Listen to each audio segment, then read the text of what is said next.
Very good morning and welcome to my online classes. I am doctor Ashok Yadav. और बच्चों, हम बात कर रहे हैं फाइलम कॉर्डेटा के विषय में। पिछले वीडियोस में बच्चों हम लोगों ने बात किया सब फाइलम वर्टिब्रेटा के डिवीज़न एग्नेथा के विषय में, जिसमें बच्चों हम लोगों ने एग्नेथा में ये देखा कि ये जो एग्नेथा हैं इनके जो एनिमल्स होते हैं उनमें क्या होता है, जबड़ों का अभाव होता है। क्योंकि नाम से जाहिर है बच्चों, a equal to absent and agnathas equal to jaw, अर्थात ऐसे वर्टिब्रेट्स जिनमें जबड़ों का अभाव होता है उसे हम क्या कहते हैं, एग्नेथा कहते हैं। इसमें हम लोगों ने क्या किया कि इनको एग्नेथा को दो क्लास में डिवाइड किया, ऑस्ट्रेकोडर्माई और साइक्लोस्टोमेटा। क्योंकि बच्चों ऑस्ट्रेकोडर्माई के जितने भी एनिमल्स हैं वो क्या हो गए हैं, विलुप्त हो गए हैं, अर्थात एक्सटिंक्ट हो गए हैं। तो हम लोगों ने केवल लिविंग रूप में केवल साइक्लोस्टोमेटा को पढ़ा। साइक्लोस्टोमेटा के जो एनिमल्स होते हैं बच्चों, ये क्या होते हैं, साइक्लो इक्वल टू क्या होता है, circular and stoma equal to mouth. अर्थात साइक्लोस्टोमेटा के जितने भी एनिमल्स होते हैं उनका माउथ कैसा होता है, सर्कुलर होता है, सेक्टोरियल होता है, और इनमें क्या होता है, जबड़े नहीं पाए जाते हैं। तो साइक्लोस्टोमेटा में हम लोगों ने दो इम्पॉर्टेंट ऑर्गेनिज्म को पढ़ा, दो इम्पॉर्टेंट स्पीसीज को पढ़ा बच्चों, और वो कौन थे, पेट्रोमाइजान और मिक्सिन। जैसे हम पेट्रोमाइजान को क्या कहते हैं, लैम्प्रे कहते हैं, जबकि मिक्सिन को हम हैगफिश कहते हैं। और ये दोनों क्या होते हैं बच्चों, लार्ज फिशेस पर इक्टोपैरासाइट के रूप में होते हैं, अर्थात ये अपना भोजन क्या करते हैं, किसी दूसरे बड़ी मछलियों से ग्रहण करते हैं। एक इसमें हम लोगों ने बहुत ही इंटरेस्टिंग चीज़ क्या देखा बच्चों कि पेट्रोमाइजान या मिक्सिन ये दोनों क्या होते हैं, हैबिटेट में मेरीन होते हैं, अर्थात ये समुद्र में रहते हैं, परंतु स्पॉनिंग के लिए ये क्या करते हैं, अर्थात अपना जनरेशन बढ़ाने के लिए, अपने बच्चों को जन्म देने के लिए ये मेरीन वाटर से माइग्रेट करके कहाँ चले जाते हैं, फ्रेश वाटर में। और फ्रेश वाटर में जाकर ये क्या करते हैं, स्पॉनिंग करते हैं। और स्पॉनिंग करने के बाद बच्चों ये अपने नेटिव प्लेस पर वापस नहीं आ पाते। बच्चों ये यहाँ से माइग्रेट करके जब फ्रेश वाटर में जाते हैं तो इनमें होता क्या है, इनके बॉडी का जो फ्लूइड कंसंट्रेशन होता है बच्चों वो ज़्यादा होता है in the comparison of the fresh water. अर्थात फ्रेश वाटर की अपेक्षा इनके बॉडी का जो फ्लूइड होता है उसका कंसंट्रेशन ज़्यादा होता है, जिसकी वजह से फ्रेश वाटर इनके बॉडी के अंदर क्या होता है, एंट्री कर जाता है। और ज़्यादा वाटर होने के कारण इनका बॉडी स्विल कर जाता है और ये फट जाते हैं और मर जाते हैं। तो और यहाँ एक अजीबोगरीब घटना क्या घटता है बच्चों कि इनके मरने के बाद इनके जो लार्वा होते हैं, इनके जो बच्चे होते हैं वो हैचिंग करके लार्वा के रूप में होते हैं।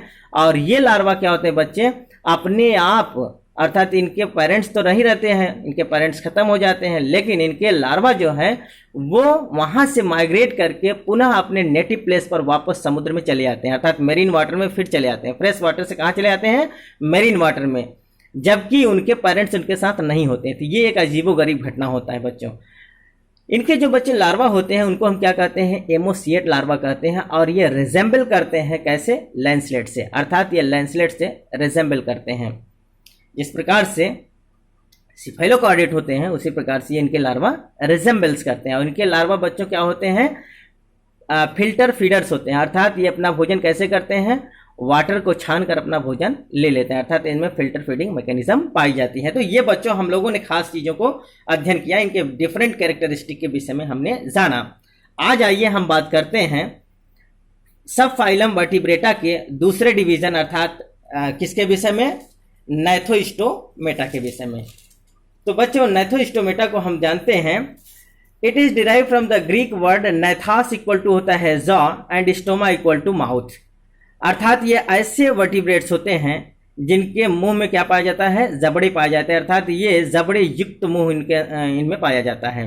तो आइए बच्चों हम इनके कुछ जनरल कैरेक्टरिस्टिक के विषय में अध्ययन करते हैं। They are advance craniates jawed vertebrates, अर्थात ये क्या है, एडवांस क्रेनिएट्स हैं, अर्थात वर्टिब्रेटा में सबसे एडवांस क्रेनिएट्स के रूप में अगर जाने जाते हैं बच्चों तो वो डिवीजन नैथोस्टोमेटा के मेंबर्स।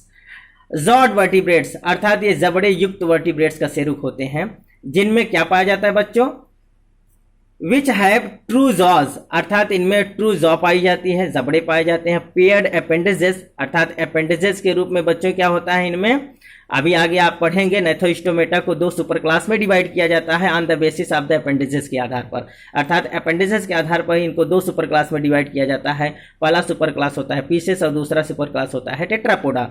तो पीसेस अर्थात जिसमें हम मछलियों का अध्ययन करते हैं बच्चों, तो पीसेस का जो अपेंडिसेस होता है वो क्या होते हैं, अर्थात उनके अपेंडिसेस को हम फिन्स कहते हैं, जबकि टेट्रापोडा के अपेंडिसेस को हम क्या कहते हैं, लिम्ब कहते हैं।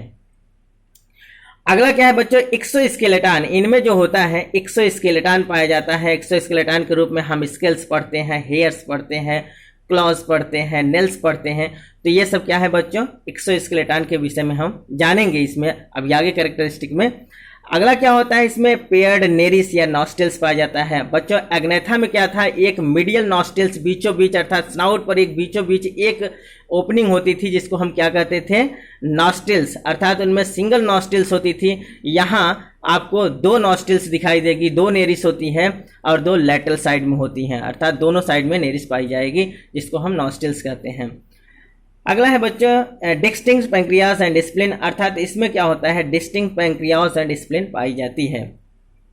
आइए बच्चों हम थोड़ा आपको इनके अपेंडिसेस के विषय में बताते हैं। जैसा कि मैंने अभी बात किया कि इनमें क्या पाई जाती है, अपेंडिसेस पाई जाती है। तो ये देखिए अपेंडिसेस के रूप में हम आपको एक फिगर बताते हैं।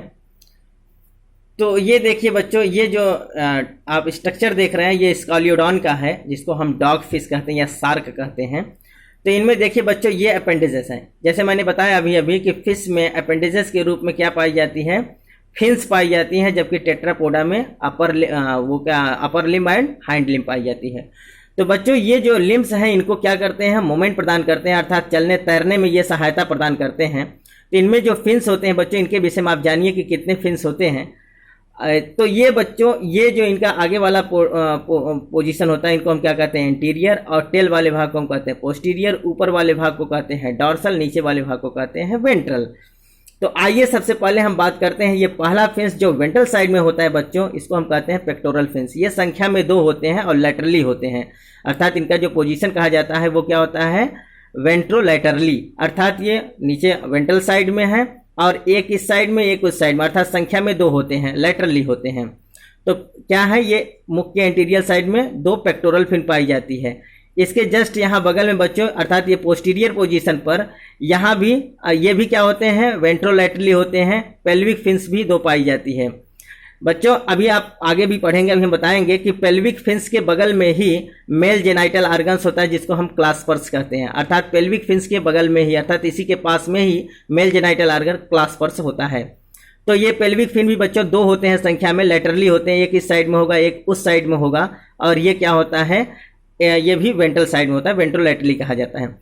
इसके बगल में यहाँ देखेंगे बच्चों, ये संख्या में केवल एक होता है जिसे हम मीडियन एनल या फिर वेंट्रल फिन कहते हैं। यही एनल पार्ट होता है बच्चों, यहाँ एनल की ओपनिंग होती है, इसलिए इसका नाम क्या है, मीडियन एनल या वेंट्रल फिन। ये सिंगल होता है। अब इसमें थोड़ा सा ऊपर जाएंगे बच्चों, आप डॉर्सल साइड में देखेंगे तो ये डॉर्सल साइड में 2 फिन्स पाई जाती है, first dorsal fin and second dorsal fin. ये देखिए फर्स्ट डॉर्सल फिन बच्चों ये लार्जर होता है in the comparison of the second dorsal fin के पेच, और ये दोनों क्या होते हैं बच्चों, ट्राइंगुलर शेप के होते हैं, और ये वेंट्रल साइड नहीं बल्कि कहाँ है, डार्सल साइड में। तो ये डार्सली होते हैं, संख्या में 2 होते हैं, फर्स्ट डॉर्सल फिन और सेकेंड डॉर्सल फिन। ठीक बच्चों, और ये जो इसके टेल भाग पर होता है इसको हम क्या कहते हैं, कॉर्डल फिन कहते हैं। कॉर्डल फिन क्या करता है बच्चों, इनको क्या करता है, प्रोपेगेट करता है आगे की ओर, पानी में ये स्विंग करने के लिए आगे की ओर इनको प्रोपेगेट करता है, बढ़ाता है, खिसकाता है। तो इनका जो टेल होता है बच्चों, ये देखिए टेल जो होता है इनका हेट्रोसर्कल टेल कहलाता है। हेट्रोसर्कल क्यों कहलाता है बच्चों, क्योंकि इनका जो 2 सिरा है ये एक ये, तो इनका एक सिरा बड़ा होता है और एक सिरा छोटा होता है। कार्टिलेजिनस फिश का बोनी फिश से बच्चों अंतर इसी से देखा जाता है, अर्थात जो बोनी फिशेस होते हैं बच्चों, इसमें आपको हम यही अंतर बता दे रहे हैं। एक तो इनके टेल का अंतर होता है कि जो कार्टिलेजिनस फिश है उनका एक टेल का भाग बड़ा होता है, एक टेल छोटा होता है, अर्थात इसको हम एसिमेट्रिकल पोजीशन कहते हैं। एसिमेट्रिकल शेप का वो टेल होता है, अर्थात एक सिरा बड़ा और एक सिरा छोटा होता है, अर्थात इनको 2 भागों में बांटेंगे तो ये एक जैसा मिरर इमेज नहीं बनाएंगे। जबकि बोनी फिशेस में क्या होता है, एकदम दोनों बराबर होते हैं, इसको हम सिमेट्रिकल पोजीशन कहते हैं, अर्थात इनका टेल कैसा होता है, सिमेट्री आकार का होता है, दोनों सिराएं बराबर होती हैं।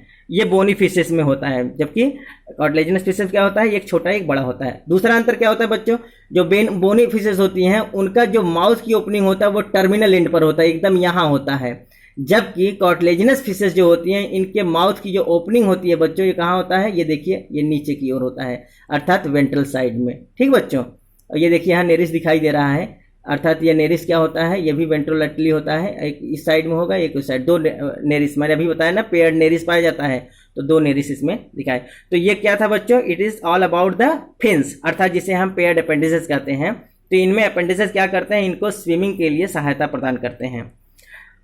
चूंकि बच्चों ये वीडियो लंबा होता जा रहा है, इसलिए हम आज आपको इनके केवल मॉर्फोलॉजी के विषय में, फिन्स के विषय में बताए हैं। कल हम आपको इनके जनरल कैरेक्टरिस्टिक्स के विषय में बताएंगे और कुछ और मॉर्फोलॉजी के विषय में बताएंगे। तब तक के लिए धन्यवाद।